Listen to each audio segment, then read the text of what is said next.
My name's Stephen Gissy, the Equipment Program Manager for the Conservation District. The Trap Pond White project originated due to continuous flooding on the White's property.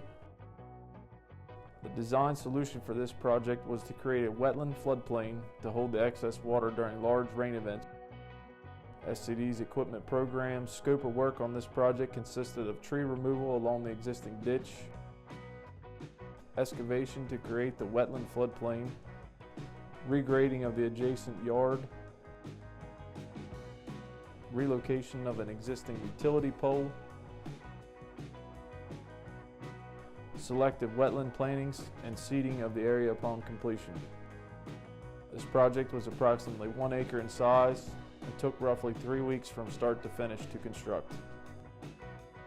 The design solution not only benefits the landowner by mitigating the flooding, but benefits the entire watershed by providing nutrient uptake and sediment reduction.